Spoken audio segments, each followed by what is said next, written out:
Halo, nama saya Deddy Wigraha. You are watching One on One.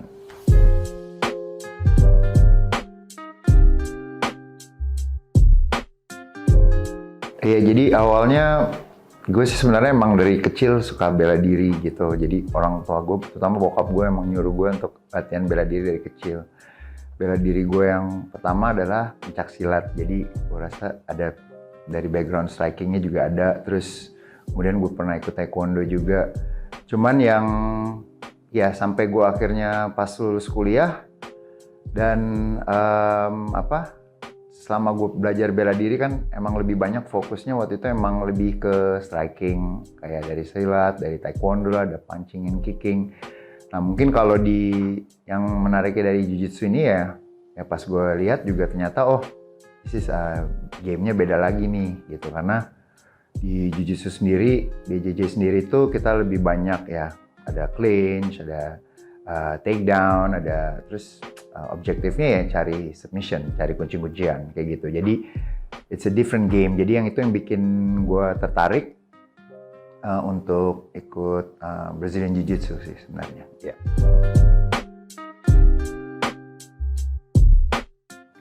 Mungkin sekarang yang ngebedain ya tentu sekarang di US sendiri pas gue pertama kali ikut maksudnya udah mulai populer karena ada UFC waktu itu. Jadi tahun 93 pertama kali UFC diadain, Royce Gracie menang waktu itu di UFC, turnamennya dia menang dan dari situ jiu-jitsu mulai populer ya di US, dan gue ikut waktu itu tahun 96 dan sampai saat ini ya karena sekarang bisa dibilang BJJ itu juga udah Mekahnya jiu-jitsu itu bukannya lagi di Brazil gitu ya, maksudnya karena semua world championnya itu banyak yang pindah ke US ya, kayak kita tahu sekolah-sekolah jiu-jitsu yang gede-gede sekarang semua juara-juara world champion jiu-jitsu semua pindah ke US. Jadi kalau dibilang yang membedakan ya kita jauh banget sih, masih bedanya jauh banget dari segi level jiu-jitsunya. Kita juga di bawah di US udah pasti, cuman di US sendiri juga sekarang sampai IBJJF, event-event organisasi BJJ yang besar itu sampai pindah ke Amerika untuk istilahnya mengembangkan kompetisi di sana gitu. Turnamen-turnamen jiu-jitsu semua sekarang base-nya udah bukan di Brazil lagi tapi udah di US. Jadi kayak kita tahu sekarang hampir semua pertandingan BJJ itu semua populer yang besar tuh adanya tuh di US. Jadi dari segi kompetitifnya sendiri, competitionnya ya mereka jauh lebih banyak sekarang. Yang tadinya dulu gue kalau kesana gue lihat pertandingan jiu-jitsu gue masih bisa hitung mungkin berapa bulan sekali. Sekarang di US tuh bisa hampir tiap minggu ada gitu, dan setiap season ada. Kayak misalnya ada fall, ada jiu-jitsu turnamen, ada winter, spring dan segala macam itu pasti ada. Jadi perkembangannya ya kita masih jauh lah di bawah US. Ya yang udah pastinya sih kita harus lebih banyak ya. Kalau untuk MMA sendiri kan dari tahun 2000 ya gue juga pernah ngerasain juga, tahu bahwa MMA emang kita udah ada waktu itu salah satu TV swasta, TP Fighting udah sempat bikin acara waktu itu, dan nah dari situ mulai semua bisa dibilang lah semua bela diri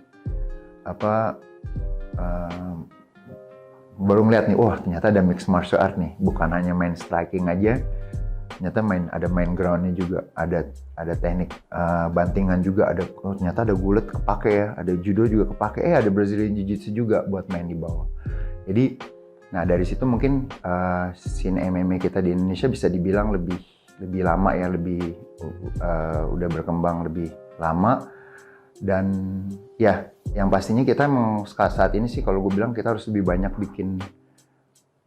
lebih banyak bikin pertandingan, kompetisi, dan mungkin salah satu TV swasta juga sekarang udah regularly bikin event mixed martial art, dan ada local kompetisi juga, One Pride juga bisa dibilang aktif juga kayak gitu. Jadi One Championship dan sebagainya. Jadi gue rasa sih ke depannya ini bisa lebih gede lagi, dan bukan hanya di MMA tapi juga nanti di BJJ-nya sendiri bisa lebih gede seperti itu ya.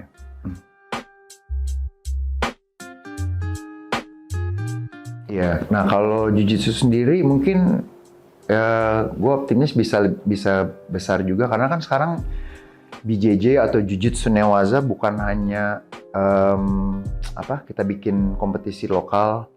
Sekarang Jiu-Jitsu juga udah masuk ke multi event, kayak ada Asian Games kemarin kita udah mulai turunin atlet, SEA Games juga udah ada. Nanti hopefully mudah-mudahan kalau nggak ada halangan Olimpiade juga akan ada masuk eksibisi. Pekan olahraga nasional juga udah mulai ada. Jadi gue rasa ini akan bisa jauh lebih berkembang. Cuman emang kembali lagi kita di Jiu-Jitsu sendiri kita perlu kita perlu lebih banyak lebih banyak instruktur pelatih gitu. Sekarang mungkin kalau lo lihat Jiu-Jitsu tuh gede mungkin hanya di beberapa daerah ya, kayak di Sumatera ada beberapa tempat, berapa sih, Sumatera, Jawa, Bali, udah sama Kalimantan ada kayak gitu. Jadi belum skalanya belum gede nih, belum banyak gitu. Sulawesi belum ada, Papua juga belum ada. Jadi ya gue rasa kita perlu lebih banyak sumber daya manusianya yang untuk bisa ngelatih Jiu-Jitsu juga ke depannya. Jadi gue optimis sih nanti ke depannya kita bisa gede gitu. Mungkin karena juga ya itu tadi gue bilang ada multi event dan sebagainya.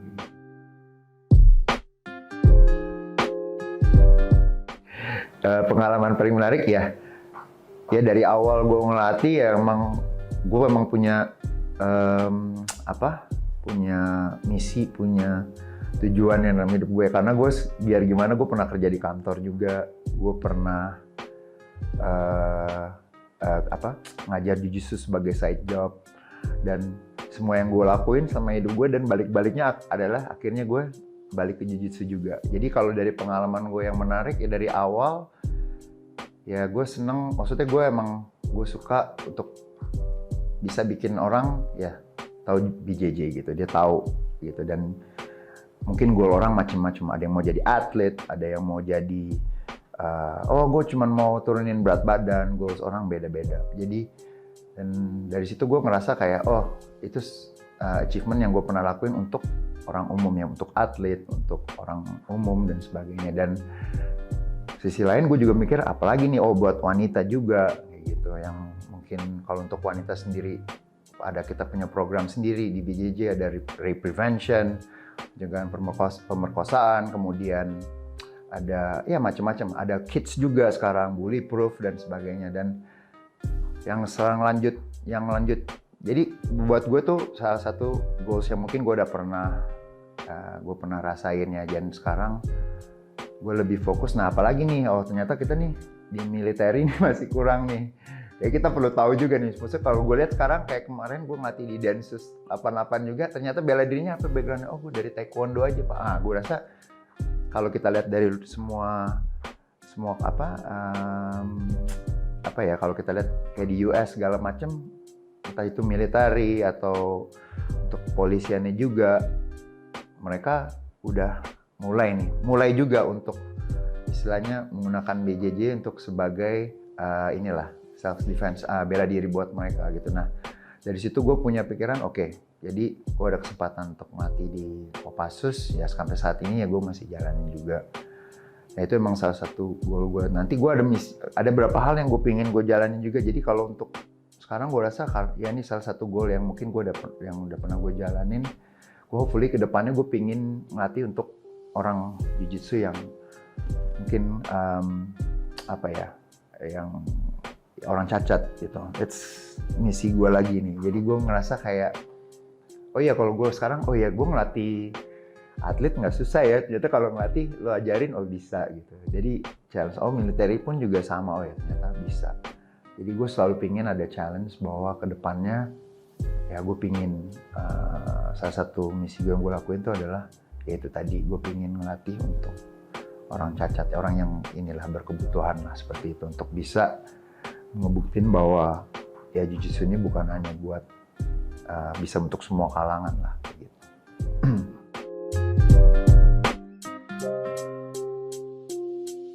Well, ya sebenarnya striking it's always penting banget. Orang kita belajar bela diri striking itu penting banget, dan kembali lagi goalnya mungkin apa dulu nih. Kalau misalnya kenapa perlu belajar BJJ juga? Kalau emang sebagai seorang atlet MMA tentunya nggak mungkin sekarang kalau nggak belajar BJJ. Lo harus BJJ udah harus menjadi satu bagian dari bela diri yang lo perlu yang lo perlu dapat lah untuk bisa menjadi seorang petarung yang sukses di MMA kayak gitu. Jadi terus kalau untuk orang umum mungkin ya macam-macam ya. Mungkin kalau untuk melengkapi background bela diri lain, mungkin untuk seorang wanita misalnya. Kenapa perlu BJJ ya? Karena di BJJ itu sendiri hanya salah satu bela diri yang menawarkan gimana kalau lo mau diperkosa orang gitu. Misalnya jelek-jelek ya, wanita mau diperkosa orang, dan biasanya kejadian itu bisa terjadi sama orang-orang yang terdekat. Abusive boyfriend, segala macem, yang istilahnya lo akan end up pada posisinya di bawah. Nah, lo harus tahu gimana cara keluarnya kayak gitu-gitu. Buat anak-anak pun juga sama. Boleh kita ajarin striking, cuman di sisi lain kalau orangnya lebih gede, gimana misalnya, ya lo harus bisa bawa ke bawah, take down. Lo harus bisa ngepin dia di bawah gitu. Jadi macem-macem sebenarnya. Jadi kalau ditanya penting ya penting gitu.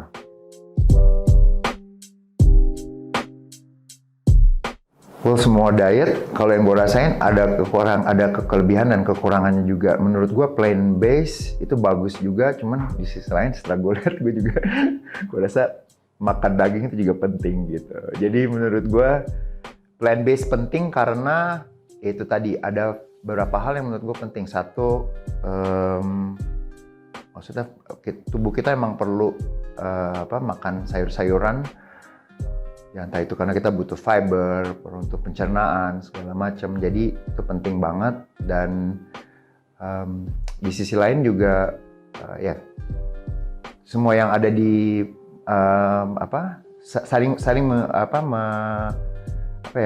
kita perlu balance juga gitu. Jadi nggak bisa cuman hanya lo makan daging aja terus lo nggak makan sayur-sayuran. Itu juga menurut gua nggak perlu. Jadi lo perlu makan buah-buahan, lo perlu juga kayak gitu. Jadi ya kalau menurut gue, kalau lo tanya gue maksudnya sekarang penting apa enggak plant based, ya penting. Itu buat kebutuhan seseorang untuk melengkapi, bukan hanya untuk makan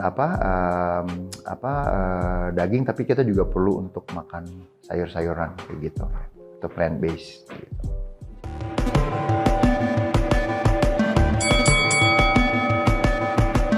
Pantai. Kota. Rumah.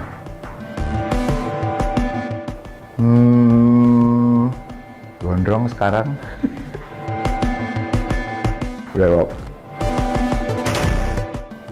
G. RNC. Pelatih. Oke, sip. Yang udah